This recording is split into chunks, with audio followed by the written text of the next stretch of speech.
Olá, sejam todos bem-vindos a mais uma edição do Redação Hit. A partir de agora você fica muito bem informado.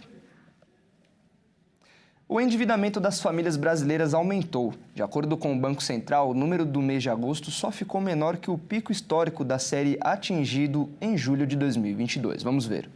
48,9%. O segundo maior número da série histórica de endividamento das famílias brasileiras. De julho para agosto, subiu 0,4% e só ficou um ponto percentual do maior pico histórico, de 49,9%, em julho de 2022. Descontadas as dívidas imobiliárias, o número também subiu. O comprometimento de renda das famílias com o Sistema Financeiro Nacional cresceu 0,6%, chegando a 28,5%. De acordo com o Banco Central, o estoque de crédito destinado à habitação para pessoas físicas seguiu o aumento dos últimos meses e subiu 1%. No segmento de crédito livre, especialmente voltado à compra de veículos, o saldo das operações alcançou os 379 bilhões e 894 milhões de reais. Com a inflação subindo, as famílias perdem poder de compra. Para manter o padrão de vida, recorre a empréstimos e financiamentos, o que aumenta o endividamento. Quanto mais as famílias se endividam, maior é a porcentagem da sua renda que precisa ser usada para pagar as parcelas. O IGPM, que é o Índice Geral de Preços Mercado, passou a cair 0,36% em outubro, após ter registrado alta de 0,42% no mês anterior, um recuo maior do que o esperado. Isso foi o que mostrou os dados divulgados pela Fundação Getúlio Vargas na última semana. De acordo com a FGV, a expectativa da pesquisa era de queda de 0,22%, e com o resultado do mês, o índice passou a acumular em 12 meses avanço de 0,92%. O índice de preços ao produtor amplo, que responde por 60% do índice geral e apura a variação dos preços no atacado, caiu 0,59% em outubro, após ter subido 0,49% no mês anterior.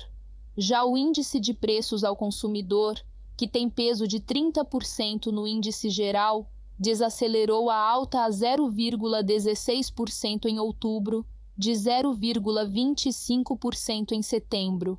E o Índice Nacional de Custo da Construção subiu no período 0,21%, repetindo a taxa do mês anterior. E olha só, projeções do Instituto Trata Brasil indicam que o país pode ter 12 dias de racionamento de água por ano até 2050. O aquecimento global, a urbanização e as perdas na rede devem agravar o risco de escassez hídrica. Em cerca de 25 anos, o Brasil pode viver uma nova era de racionamentos de água. Em média, o país enfrentaria 12 dias de interrupção no abastecimento por ano. Mas, em regiões mais secas, como o Nordeste e Centro-Oeste, o número pode ultrapassar 30 dias. A estimativa está no estudo Demanda Futura por Água em 2050. Desafios da eficiência e das mudanças climáticas, divulgado pelo Instituto Trata Brasil, em parceria com a consultoria Exante. Segundo o levantamento, a demanda por água tratada no país deve crescer cerca de 60% nas próximas 2 décadas, impulsionada pela elevação das temperaturas, pela expansão das cidades e pelo avanço econômico. O impacto combinado do aquecimento global e das perdas na rede de distribuição pode transformar a gestão da água em um dos maiores desafios nacionais nas próximas décadas. As projeções indicam que, até 2050, a temperatura máxima nas cidades brasileiras deve subir cerca de 1 grau. Na prática, isso significa menor reposição dos mananciais, mais aridez em áreas já críticas e risco de desertificação em novas regiões do país. Para o Instituto Trata Brasil, o país ainda pode evitar um cenário de escassez crítica, desde que priorize investimentos em eficiência e gestão integrada dos recursos hídricos. O governo federal sancionou uma lei que promove mudanças na legislação para fortalecer o combate ao crime organizado. A medida, publicada no Diário da União, amplia a proteção de autoridades e servidores públicos envolvidos na área. A lei, aprovada pelo Congresso Nacional, classifica duas novas modalidades de crime relacionadas à obstrução de investigações e ações contra o crime organizado. A obstrução de ações contra o crime organizado e a conspiração para a obstrução de ações contra o crime organizado. Os crimes foram descritos com penas de reclusão de 4 a 12 anos, além de multa.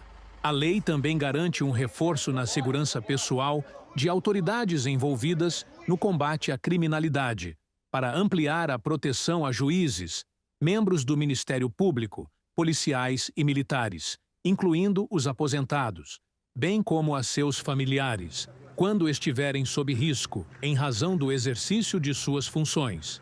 A lei foi sancionada após a mega-operação no Rio de Janeiro, mirando a facção criminosa Comando Vermelho, em que dezenas de pessoas morreram. Entre as mudanças está a extensão expressa da proteção a profissionais que atuam nas regiões de fronteira, reconhecidas como áreas de maior vulnerabilidade e influência de facções criminosas e contrabando internacional. Tanto nos casos de obstrução quanto de conspiração, a nova lei determina que os condenados deverão iniciar o cumprimento da pena em presídios federais de segurança máxima. O mesmo se aplica a presos provisórios investigados por esses delitos, o que, segundo o governo, busca reduzir a influência de facções dentro do sistema prisional estadual. E a lei das bets permite que governos estaduais autorizem que sites de apostas funcionem dentro dos limites dos estados. Mas em São Paulo, pessoas conseguem fazer apostas em sites que operam com o aval da Paraíba e do Rio de Janeiro. Sites de apostas esportivas e caça-níqueis online autorizados pelo governo da Paraíba e do Rio de Janeiro estão atuando fora dos limites determinados pela legislação federal. Embora regularizada por seus respectivos estados, esses sites permitem o acesso de apostadores de outras regiões do país, o que contraria a lei das bets, sancionada em 2023. A norma autoriza a exploração de loterias, apostas de cota fixa e cassinos virtuais pela União, estados e Distrito Federal, mas impõe que as operações ocorram somente dentro dos territórios onde ficam licenciadas. Segundo especialistas da Fundação Getúlio Vargas, quando um morador de São Paulo aposta em uma plataforma do Rio de Janeiro ou da Paraíba, por exemplo, a prática se torna irregular. Além disso, as empresas que permitem o acesso de jogadores de outros estados podem estar cometendo infrações administrativas e violando cláusulas de seus contratos de autorização. A fiscalização sobre o cumprimento dessas regras cabe aos próprios estados responsáveis por garantir que as plataformas operem de acordo com a legislação. Em nota, a Secretaria de Prêmios e Apostas vinculadas ao Ministério da Fazenda afirmou que monitora o cumprimento das normas e notifica os estados em caso de irregularidades. A pasta informou ainda que, se houver descumprimento reiterado, a Advocacia Geral da União poderá ser acionada para tomar medidas judiciais. Já a Lotep, autarquia responsável pelas loterias da Paraíba, declarou publicamente ter arrecadado mais de R$1 milhão com apostas neste ano. Recursos que, segundo o órgão, são destinados a projetos de saúde, educação, esporte, assistência social e segurança pública. Atualmente, 5 estados brasileiros mantêm sistemas próprios de apostas esportivas e loterias online: Rio de Janeiro, Paraíba, Paraná, Sergipe e Tocantins. No entanto, especialistas alertam que a falta de padronização e a sobreposição de regras entre a União e os estados podem criar brechas para irregularidades, exigindo uma regulamentação mais clara e integrada para o setor. As instituições financeiras aumentaram as ações de combate ao uso de contas correntes por golpistas. De agora em diante, os bancos vão bloquear transações suspeitas e encerrar contas abertas em nomes de laranjas, que usam dados furtados para receber dinheiro de golpes e fraudes. Os bancos brasileiros vão adotar regras mais rígidas para coibir fraudes e golpes financeiros. A decisão foi anunciada pela Federação Brasileira de Bancos e prevê o bloqueio imediato de transações suspeitas, além do encerramento de contas usadas por criminosos. A medida busca conter o uso de contas abertas com dados falsos ou em nome de laranjas, prática comum em esquemas de estelionato e lavagem de dinheiro. De acordo com a Febraban, as instituições financeiras também serão obrigadas obrigadas a encerrar contas de empresas de apostas online que não tenham autorização do governo federal para operar. A federação destaca que o objetivo das novas normas é impedir a circulação de recursos ilícitos dentro do sistema bancário e fortalecer os mecanismos de monitoramento de movimentações suspeitas. A medida surge após investigações recentes revelarem que organizações criminosas utilizavam fintechs e fundos de investimento para movimentar dinheiro oriundo de sonegação fiscal, adulteração de combustível e tráfico de drogas. Em 2024, as perdas provocadas por golpes no setor financeiro ultrapassaram 10 bilhões de reais, segundo estimativas do setor. Os bancos afirmam que o aumento das fraudes digitais exige respostas mais rápidas e eficientes para proteger os clientes. O novo protocolo de segurança prevê um monitoramento mais detalhado do comportamento financeiro dos correntistas. Operações como saques elevados em curto intervalo de tempo, transferências fracionadas para diversas contas ou movimentações muito acima da renda declarada passarão a ser analisadas com mais rigor. Em caso de suspeita, as transações poderão ser bloqueadas até que a origem dos valores seja comprovada. Especialistas em segurança financeira avaliam que a decisão representa um avanço importante na prevenção de golpes e no combate à lavagem de dinheiro. A expectativa é que, com as medidas em vigor, o sistema bancário se torne mais transparente e seguro, protegendo tanto os consumidores quanto a integridade do mercado financeiro brasileiro. E veja a seguir, o governo vai pagar auxílio para pacientes que precisam de radioterapia. E ainda, casos de infartos com jovens preocupam os profissionais da saúde. Nós voltamos já.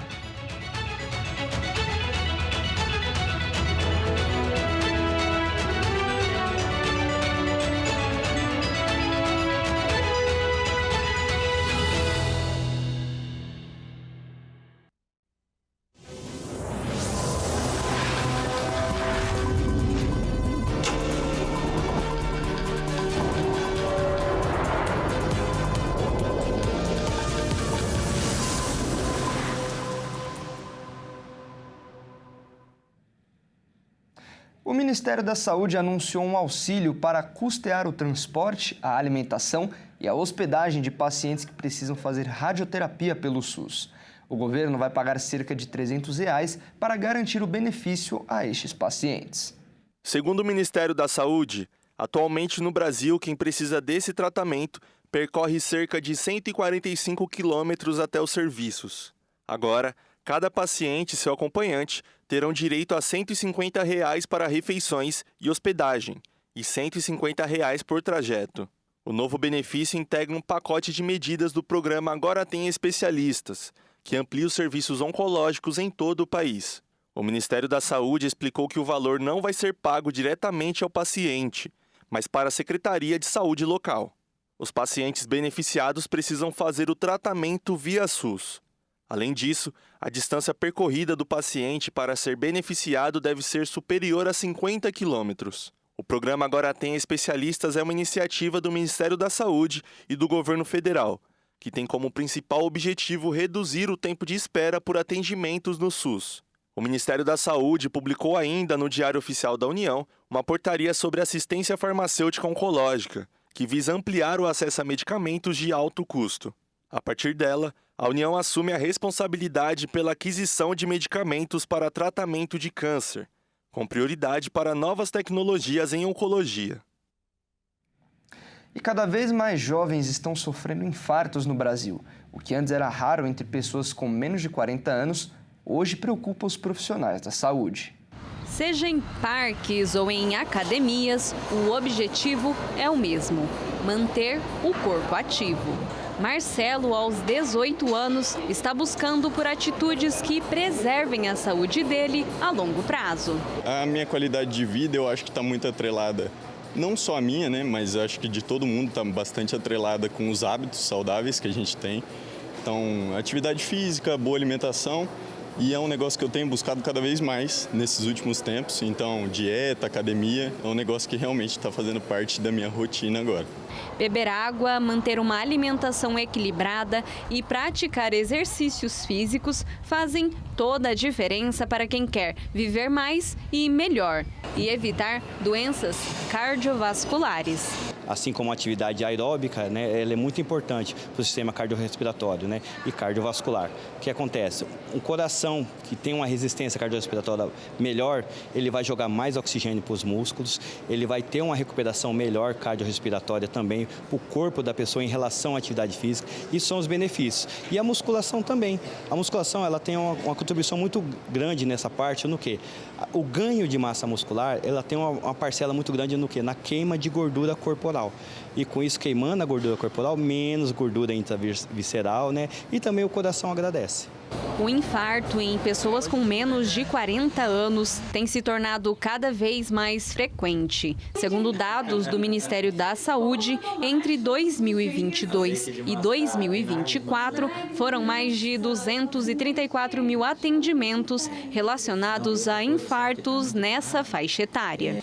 A doença ela é agressiva, ela é silenciosa e a gente não tem feito muita coisa para melhorar isso. Né? Além de não ter um hábito de uma avaliação, né, anual, ou de colher informações anuais, ou de fazer uma prevenção, até pelo fato da divulgação dos fatores, a gente acaba não tendo muita informação em relação a isso. De janeiro a outubro, mais de 323 mil pessoas morreram no Brasil por doenças cardiovasculares. E nos últimos 3 anos, quase 8 mil mortes foram de pessoas com menos de 40 anos, vítimas de infarto. O aumento, assim, exagerado, né, principalmente dos vapes, dos cigarros eletrônicos.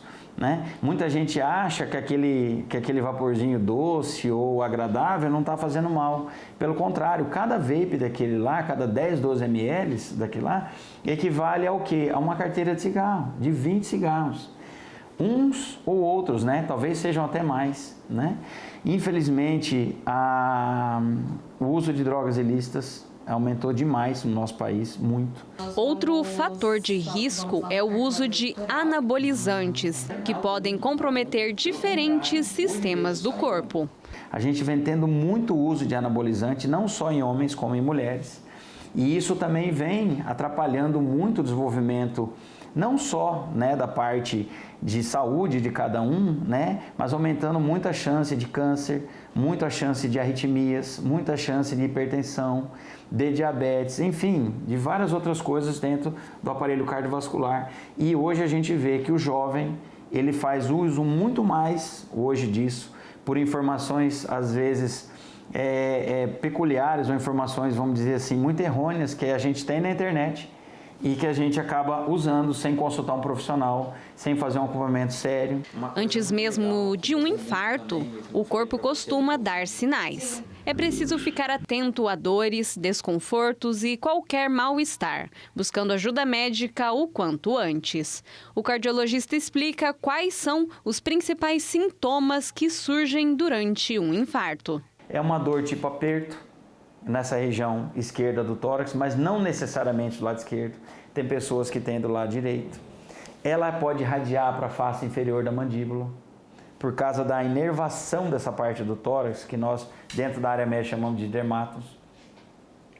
E ela desce pelo braço. É uma dor tipo óssea, não uma dor muscular. E ela pode também se concentrar, às vezes, na região de cotovelo. E ela vem acompanhada de suor frio e mal-estar geral. A Câmara dos Deputados aprovou um projeto de lei para as mulheres, a licença menstrual, que pode conceder até 2 dias de afastamento por mês para as trabalhadoras. A Câmara dos Deputados aprovou o projeto de lei que prevê licença menstrual de até 2 dias consecutivos por mês para mulheres que sofrem com sintomas graves associados à menstruação. A medida deve valer para trabalhadoras com carteira assinada, estagiárias e empregadas domésticas. A permissão da licença só será válida com a apresentação de um laudo médico que comprove as condições que impeçam a trabalhadora de exercer as suas atividades. O texto aprovado é da deputada Jandira Fegali. Em sua proposta original, estava previsto um período de 3 dias de afastamento, mas que foi reduzido para 2 dias pela Câmara. A proposta segue em análise do Senado e, com a aprovação, o Poder Executivo deve definir o prazo de validade do laudo, a forma de apresentação e o tempo de renovação. Além disso, o governo federal vai definir as regras. Foi publicada no Diário Oficial da União a lei que estabelece que o poder público terá de proporcionar assistência integral e multiprofissional à criança e ao adolescente que é dependente químico ou que tem algum problema decorrente do uso de drogas. Mais de 11 milhões de brasileiros, considerando maiores de 14 anos, já usaram cocaína ou crack alguma vez na vida, o que representa 6,6% da população. O índice apresenta um aumento estatisticamente significativo, segundo os pesquisadores, já que em 2012 a taxa era de 4,43%. O atendimento deve promover a proteção da saúde física e mental e o bem-estar social das crianças e adolescentes. O poder público também terá de promover campanhas de prevenção do uso de drogas lícitas e ilícitas. A nova lei, que altera o Estatuto da Criança e Adolescente, o ECA, que deve entrar em vigor 120 dias após a publicação. A dependência de drogas lícitas ou ilícitas é considerada doença pela Organização Mundial da Saúde e tem tratamento. Na rede pública, o atendimento é oferecido nos Centros de Atenção Psicossocial, o CAPS, e unidades básicas de saúde em hospitais públicos, como os hospitais universitários e unidades especializadas. A norma é resultado de um projeto de lei do Senado, apresentado em 2011 pelo ex-senador Eduardo Amorim e foi aprovado em decisão final na Comissão de Assuntos Sociais em 2012. Enviado à Câmara, permaneceu em tramitação por quase 13 anos. Em julho deste ano, foi aprovado pelos deputados e enviado à sanção. E no Redação Hit de hoje, vamos conhecer a cidade de Palmas, a capital de Tocantins. Palmas é a mais jovem e a menor capital brasileira, com mais de 300 mil habitantes. Fundada em 20 de maio de 1989, é a última cidade planejada do século XX no Brasil. O turismo em Palmas é uma mistura de modernidade urbana com a natureza exuberante do Cerrado e das águas do rio Tocantins.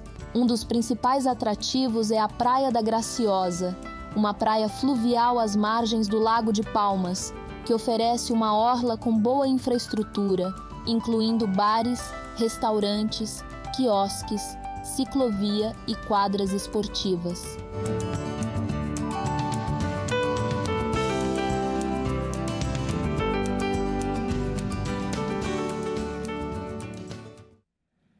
E esta edição fica por aqui. Muito obrigado pela sua companhia e um ótimo fim de semana a todos. Até mais!